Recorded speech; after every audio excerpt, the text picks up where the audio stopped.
No, I appreciate that, hey, Nathan.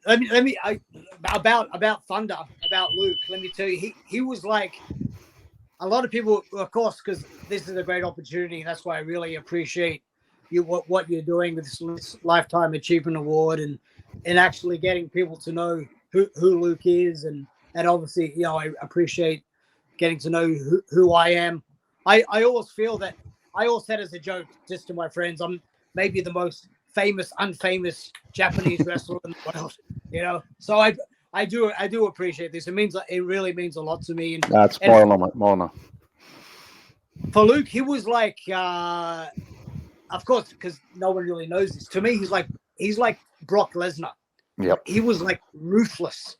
He actually he turned down the Great Muta his offer to wrestle for All Japan because he didn't want to live in the young boy house. Yeah, because he didn't want to live in the young boy house.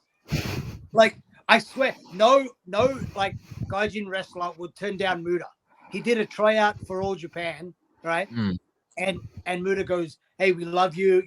We just gotta, we'll train you more. We'll brush off some cobwebs." Because at that time he was still, relatively green, right? But he just walks in.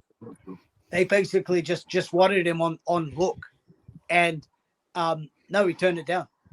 Yeah, he did. He goes, "I don't want to live." He goes, "Dingo." He goes, "I don't want to live in the young boy house. Fuck that." Yeah. Luke was a special, bro. He was one of a kind, eh? He was. Seeing the images of him, he looked so massive, like Jack. Like he gave that vibe of like a Matt Morgan type guy. You know what I mean? Yeah, he was a big dude, man. But he was in shape too. The guy was fit, man. He was super fit. He was diligent, man. I'd go out with him sometimes. We'd go out to clubs and that and just have a chill. And I'd be having Maccas after. He'd be having his chins of tuna and his fucking cottage cheese. And I'd be like, "Mate, have a cheeseburger." Then you look at him and you look at me and you see why. It's such a humble dude, man. Like, honestly. Dude, it's funny, Nathan. It's funny you say that. We actually, me and Luke, we got a job doing security for some American hip hop acts in Australia, right? So we were out like doing security for these guys. He would be so diligent with food, like food timing, right? Getting protein in. He'd be like, "Dingo, we've got to eat in like 1 hour."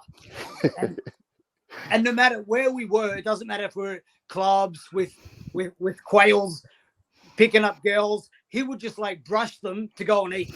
Right? Jeez. But that's the thing, such a dedicated, like that's a dedicated to be what you want to look like, to have that sort of body, that look. And that's why like you look at the photos of that man and just be like, damn, like that is a guy who was so dedicated. Yeah, I think he's a promoter's dream, man. Promoter's dream. Like he had it all. He had looks. He had skill. He could move. He was dedicated, and above all, he was a top-notch guy. Like there's no better. Like he had the world. Yeah. As nearly as big as Brock Lesnar, this guy could do a standing backflip and land on his feet at like 6'4", 6'5". Dude, I've never in my entire life seen someone that big, so athletic. And yeah, he could have been pro basketballer. He could have gone the Rabbitohs. No. Who broke him into the business? He started with TNT originally with the AWF, but he was on and off there. He had a lot of injuries coming through. He went back a few times. And I think it was really when he met Dingo that he really started to find his groove. I remember he said to me, "I met a guy at Gold's Gym. His name's Brian." And I'm like, "No, I don't know him." He goes, "His real name is his real name." I'm like, "Yep, I know him. I've known him for years." And it was kind of funny because I met Luke and then he met Dingo and I was like, "Wow, the world is full circle, It's amazing." Yeah, well, because we met at the first Gold's Gym that opened up in Sydney. It was just off Oxford Street. Yeah, Paddington there.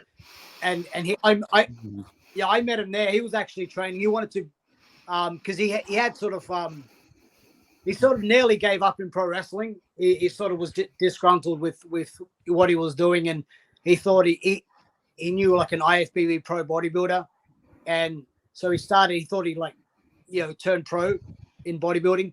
And then that's when I met him, and then he came over to me and goes, "Hey, you're Dingo." He goes, "Can you train me more?"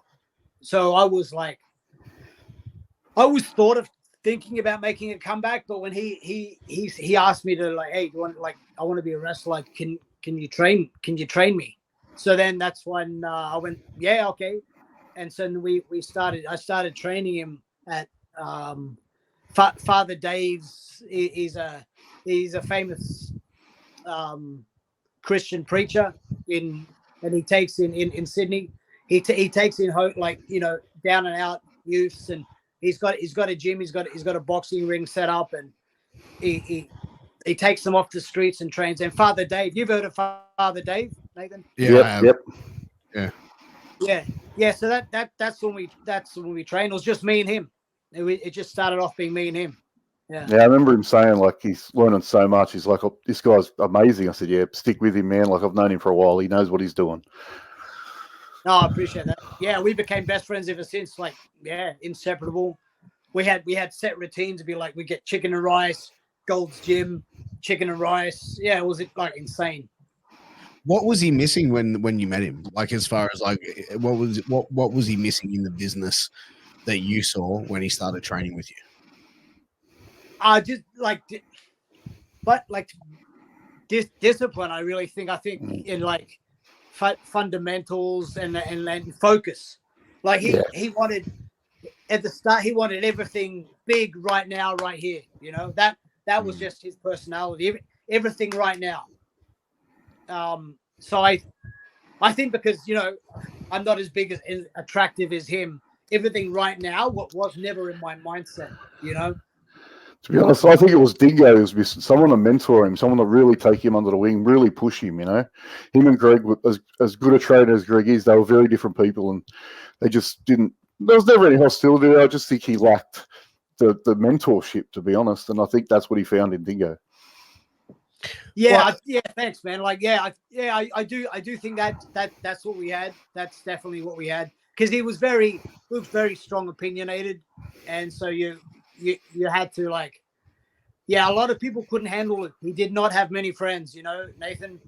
So I know he always talked about you wherever we went.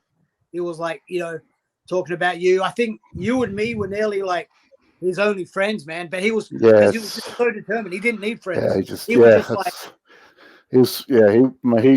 Nothing can be said about him that shouldn't be. The guy was a fantastic guy, but like Dingo saying, very, very just in his own frame of mind, didn't look to the blinkers, just straight ahead, you know. And you know, I spent a lot of time with him, man. He'd come out in his dad's car and he'd drive up from Malabar out to Penrith and he'd pick me and the boys up. And one of my mates, he's just a fleet basket case all over with the women. And Luke would just about go, what the hell is this? But we had some great times, man, like amazing times. Man, but yeah, I think